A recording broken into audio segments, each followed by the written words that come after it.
Halo guys, Assalamualaikum dan salam sejahtera. Kembali lagi bersama dengan saya di Tengkuruk Channel. Jadi pada Maret ini akan ada perlawanan yang akan ditempuhi oleh Timnas Indonesia, yaitu menghadapi Australia dan juga Bahrain. Australia away, Bahrain home. Ini satu peluang untuk Indonesia menampilkan dan juga kiranya membalas dendam terhadap apa yang telah dilakukan oleh oleh Bahrain sebelum ini ketika dicurangi menggunakan wasit. Kalian pasti ingat lagi momen-momen ini. Bukan saja warga Indonesia yang panas, tapi se-ASEAN ya melihat satu dunia melihat kecurangan yang telah dilakukan oleh wasit terhadap Indonesia. Kalau tidak guys, pasti Indonesia sekarang ini berada di urutan yang kedua. Jadi kalau Indonesia berada di urutan kedua, otomatis akan lolos ke Piala Dunia. Dan satu persoalan, bagaimana Indonesia begitu yakin terhadap timnas mereka sampai ke Piala Dunia? Apakah rencana Pak Erick Thohir dan apakah yang menyebabkan Pak Erick Thohir begitu yakin terhadap perjuangan timnas Indonesia? Bukan saja Pak Erick Thohir, malah sekarang ini Indonesia menjadi tumpuan ramai tahu. Seluruh mata memandang terhadap bagaimana momentum timnas Indonesia yang hari ini Indonesia berjuang berbaki 4 laga lagi yang pastinya akan membuat kejutan pada bulan Maret ini menghadapi Bahrain dan juga Australia. Jadi apapun, kita semak dulu bagaimana perancangan dan juga apa kekuatan Indonesia untuk sampai ke Piala Dunia. Langsung kita nonton klip video ini. Jom. PSSI ke depan. Singkat saja Pak gambarannya. Kami persilahkan Pak. Assalamualaikum warahmatullahi wabarakatuh. Pak Erick Thohir. Kita semua, Shalom, Om Swastiastu, Nama Budaya, Salam Kebajikan. Beliau ini luar biasa cara pemikirannya guys tentang sepak bola. Anggota wakil rakyat dari Komisi 10 yang hadir hari ini, saya mengucapkan rapat apresiasi kerja dengan Menteri Pemuda dan Olahraga. Dukungan Bapak Ibu tidak mungkin sepak bola Indonesia seperti hari ini. Karena memang ini kerja-kerja sama antara pemerintah dan PSSI dan tentu seluruh daripada masyarakat sepak bola yang mengimpikan sepak bola kita harus bangkit. Memang sejalan dengan tentu blueprint yang sudah disampaikan Timnas Indonesia saat itu ke FIFA, yaitu program Garuda Mendunia, bagaimana kita mentransformasi menuju era kejuaraan sepak bola Indonesia. Memang kita memberikan target-target untuk pengembangan daripada sepak bola Indonesia. Seperti contoh, kita juga memaparkan kepada FIFA waktu itu bagaimana juga tidak hanya membangun yang putra, tapi juga yang putri, di mana contoh target-targetnya untuk tim putri ini lolos FIFA U17 World Cup tahun 2030, 2031 target lolos untuk putri, 2032 lolos FIFA U20 dan juga lolos Piala Dunia Putri ranking 45 tahun 2035. Untuk yang putranya seperti ada di data di atas. Ini ya, 2031, 33, 36, 38. Wow. Ini tim nasional putri, ini putra. Target tim nasional putra lolos Piala Dunia 2031. Wih, ini U17, U20. Wow. Waktu itu 2031 lolos Piala Dunia, lalu 2033 lolos Piala Dunia U20, 2036 lolos Olimpiade, kan? 2038 lolos Piala Dunia. Ini program. Dan tentu rencana ini juga dibagi menjadi 3 fase. Slide berikutnya, di mana tentu tadi disampaikan oleh Pak Menpora short term, rencana strategi. Diwakilkan Pak Wamen. Terima kasih Pak Wamen dukungannya. 3 fase. Ini sama-sama tim Olimpiade London waktu itu. Di mana 2023-2028 waktu itu fase pengembangan, lalu juga midterm. Di situ ada tentu dalam kategori fase stabilitas, lalu juga masuk ke golden era di 2034-2045. Nah, memang ini semua karena momentum. Kita tidak pernah sampai 2045 ya. Kita mendapatkan sejarah yang luar biasa. Waktu itu diawali dengan tim SEA Games kita yang sudah 32 tahun juara SEA Games. Lalu kita PSSI mendorong 32 tahun. Ya, di mana pertama kalinya, slide berikutnya, kita pertama kali dalam sejarah Indonesia. U20 kita, tim U23 kita semua termasuk yang senior U17, ini 20, U23. bisa masuk ke Piala Asia. Wih, tengok guys, semua timnas U17, 20, 23 semuanya masuk Piala Asia. Ini betul-betul lah pertama kali dalam sejarah Indonesia ya. Kali. Memang jelas. Dalam sejarah kita semua tim kita masuk. Sekarang yang putri pun sudah bertanding. Kemarin alhamdulillah juara AFF. Kita lagi coba nanti kualifikasi Piala Asia. Nah, karena program putri pun juara AFF, pemerintah dan tentu semua supporter sepak bola, apakah pembelian merchandise, sponsor ini sebuah momentum yang tidak pernah dipikirkan terlepas daripada roadmap yang kita sudah paparkan kepada waktu itu kepada FIFA. Slide berikutnya. Nah, di sini sebagai contoh di mana perkembangan timnas U17 U17 kita juara 3 sehingga kita bisa masuk Piala Asia dan ini sekarang timnya juara 3 ya. Training camp. Akan ada beberapa pertandingan nanti di UAE, lalu di Saudi. Kalau sampai kita masuk 8 besar di Piala Asia, artinya kita lolos Piala Dunia. Artinya sebuah terobosan yang mestinya targetnya di tahun 2030-an. Nah, tapi sudah awal kan guys? Di U20 sama kemarin ternyata kita juara 1 Piala AFF U19. Juara 1. Untuk U20 sendiri targetnya sebenarnya lebih rendah dari yang U17. Ternyata juara. Melebihi target. Nah, akhirnya kita lolos juga Piala Asia. Tapi sayang di fase grup kita kalah. Dan memang ke Piala Dunia itu untuk Piala U20 cukup berat karena 4 besar. Kalau yang U17 8 besar. Nah, tetapi tentu hal-hal seperti ini kita tidak boleh menyerah diri. Karena sebuah kegagalan. Karena U17 kita masih punya potensi. Bahkan kenapa kita generasi muda kan diskusi hari ini mengenai percepatan naturalisasi? Karena prestasi yang luar biasa di tim U23 kita. Next slide. Di mana masuk 4 besar Piala Asia. Jadi ranking 4 di Asia. Sehingga kalau ranking 3 kita langsung ke Olimpiade. Akhirnya ranking 3 Olimpiade. Kita harus bertanding di Prancis melawan Guinea. Sayang kita kalah 2-0. Oh, yang baru-baru tuh kan. Nah, hal-hal seperti ini yang membuat confidence pemerintah PSSI kenapa tim senior kita ini punya potensi dari anak-anak muda kita seperti Rido, Marcelino yang juara SEA Games, ditambah tadi tim U23 kita dan sisa daripada tim senior kita. Nah, hal ini yang kalau dibilang kita sangat agresif, mohon maaf, tidak lain kita ingin supaya mimpi kita di Piala Dunia bisa tercapai. Dan ini tentu kita masih ada sisa pertandingan 4, di mana nanti lawan Australia. Ini 4 pertandingan. Home, away, lalu 25 Australia, lawan away. Indonesia. Lalu tanggal 5 Juni di GBK. Lawan China di Indonesia, 10 Juni lawan Jepang. Kalau kita Jepang. ranking 2 artinya langsung lolos Piala Dunia. Tengok guys kalau ranking 2. Sampai pun kita ranking 3-4, kita masih diberi kesempatan untuk kualifikasi ya bergabung dengan 3 grup lainnya yang ranking 3-4 dibagi 2 grup. Nanti ranking 1-nya lolos Piala Dunia. Nah, ini artinya peluang besar nih. Dilakukan pada bulan Oktober November tahun ini. Jadi hal seperti ini mohon maaf, kami dari PSSI tidak bermaksud melakukan sebuah mimpi yang hiperbol, tetapi ini sesuatu yang real, nyata ada di depan mata kita, dan ini baik. Betul. Saya rasa untuk bangsa kita juga sejajar dengan bangsa-bangsa besar di dunia.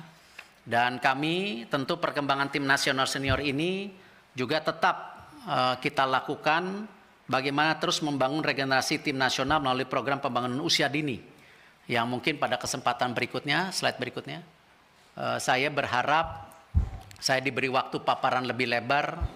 Kemarin terima kasih para pimpinan Kapoksi sudah hadir. Mungkin tidak fair para pimpinan kalau kita juga tidak mengajak seluruh anggota untuk melakukan FGD.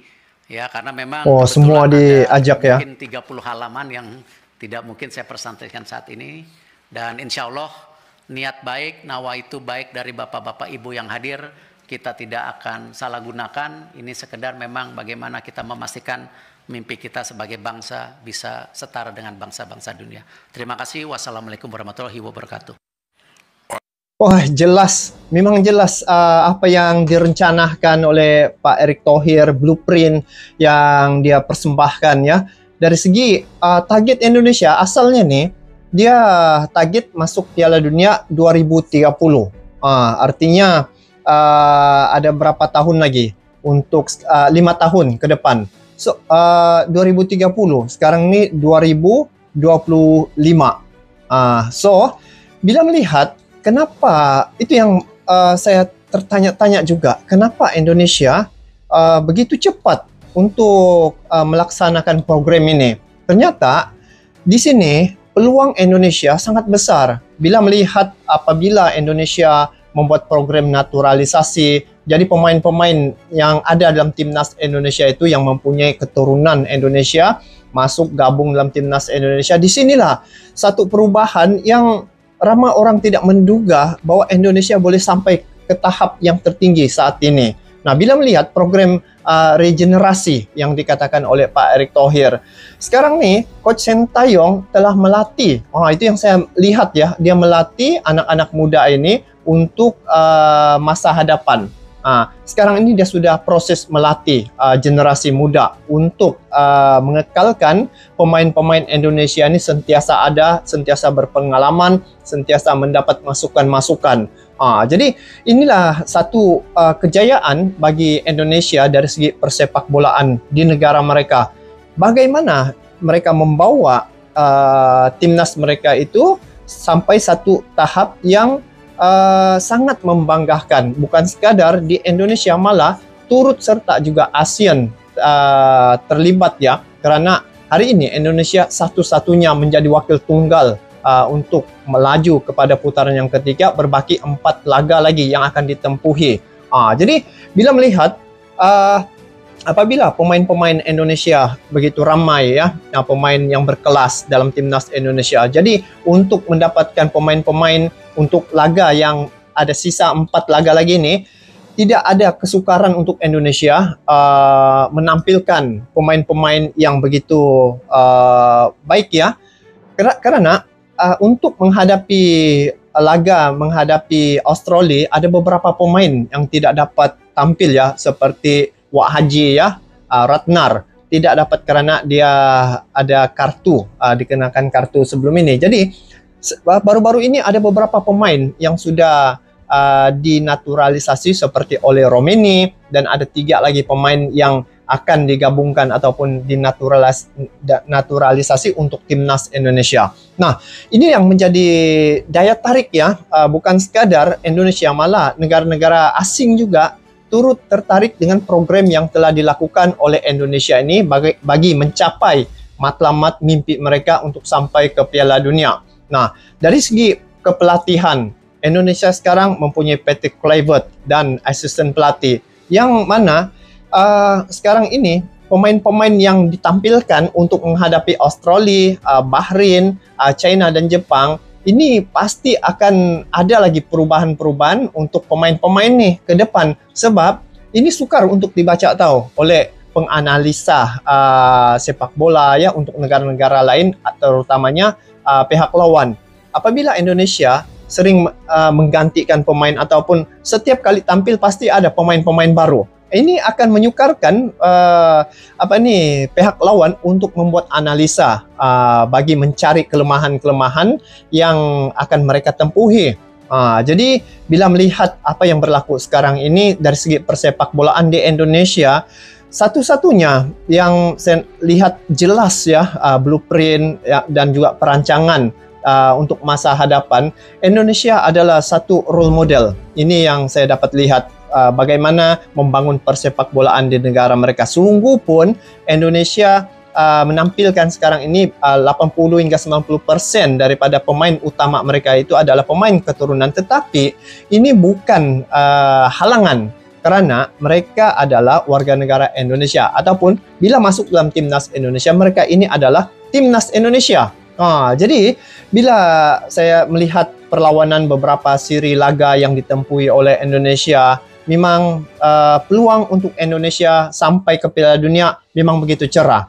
Kalau Indonesia berada di urutan yang kedua selepas ini, otomatis akan lolos ke Piala Dunia. Dan inilah yang diharapkan ya oleh semua penggemar sepak bola ya, terutamanya fans timnas Indonesia, pendukung timnas Indonesia, karena aturannya pada tahun 2030, tetapi karena potensi itu ada pada Indonesia, mempunyai pemain yang begitu banyak berbakat, dan dari segi pemain-pemain yang bermain di luar negara seperti Marcelino, Pratama Arhan ya, dan beberapa lagi pemain yang lain, mereka sudah berbeda cara pemikiran mereka, mental mereka ketika bermain di luar negara dengan klub-klub Eropa seperti Marcelino.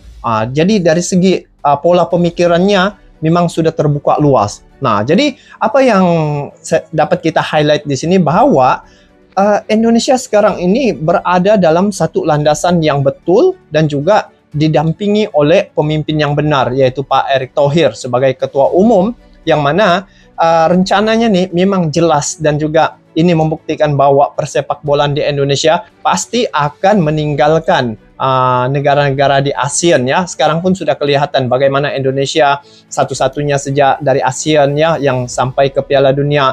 Jadi sekiranya ingin menjadi seperti Indonesia, apa yang Pak Erick Thohir lakukan ini adalah sebagai contoh ya, sebagai contoh yang boleh diikuti untuk mencapai satu kedudukan yang baik dari segi persepak bolaan. Jadi apapun akan ada lagi pemain-pemain yang akan dinaturalisasi. Ini yang saya dapat rasakan, karena setiap kali tampil pasti Indonesia akan menampilkan ada sejak wajah-wajah baru di situ. Jadi inilah bukan rencana yang kaleng-kaleng ya. Jadi Pak Erick Thohir ini rencana yang strategik ini yang membawa Indonesia sampai ke Piala Dunia. Bayangkan kalau Indonesia sampai ke Piala Dunia, guys, pasti akan seru. Itu yang dapat kita gambarkan bagaimana kewibawaan Pak Erick Thohir membawa persepak bolaan mereka, sehinggalah hari ini menjadi sorotan bukan sejak dalam negeri, malah internasional sekarang melihat perkembangan timnas Indonesia adalah satu perkembangan yang sangat baik, sangat jelas, dan juga penampilan mereka tidak dinafikan ya. Walaupun Indonesia antara negara satu-satunya wakil tunggal dari ASEAN, tetapi di grup C mereka berada seiring dengan tim-tim gergasi yang lain seperti Arab Saudi, Bahrain, apalagi Australia, China, Jepang. Itu adalah tim-tim yang kuat. Tapi Indonesia berada dalam grup C itu. Jadi kira-kira nggak guys, bagaimana keputusan ataupun result yang akan diperolehi oleh Indonesia selepas ini? Mungkin kalian lebih mengetahui, sebab Indonesia ini banyak strategi ya. Pak Erick Thohir ini memang salah seorang pemikir, salah seorang pemimpin yang mempunyai pengalaman yang cukup luas. Jadi apapun, semoga Indonesia dapat menampilkan pemain-pemain yang terbaik, karena Indonesia ini menjadi harapan ASEAN untuk sampai ke Piala Dunia, guys. Jadi pada bulan Maret ini akan berlaku dua laga, yaitu home dan away. Indonesia akan menghadapi Australia dan juga Bahrain. Kalau dilihat dari segi penampilan Indonesia menghadapi Australia bisa imbang. Nah, ini peluang sebenarnya, ada kabar yang baik untuk Indonesia. Karena apa? Lebih kurang 10 orang ya pemain-pemain Australia cedera begitu. Lebih kurang begitulah, cedera, dan ini mendapat satu ruang untuk Indonesia menampilkan pemain-pemain yang baru dinaturalisasi ini untuk mereka hadapi Australia. Begitu juga dengan Bahrain. Bahrain sehingga ketakutan, guys. Mereka takut sehingga meminta sehingga 10 orang juga untuk membuat pemantauan terhadap perlawanan Indonesia menghadapi Bahrain di GBK nanti. Jadi itulah untuk doa kita untuk timnas Indonesia, semoga dapat melakukan yang terbaik dan semoga kejayaan itu berpihak pada Indonesia. Jadi kita sekarang nih se-ASEAN mendukung timnas Indonesia dalam perjuangan menuju ke Piala Dunia. Sampai jumpa lagi. Assalamualaikum warahmatullahi wabarakatuh.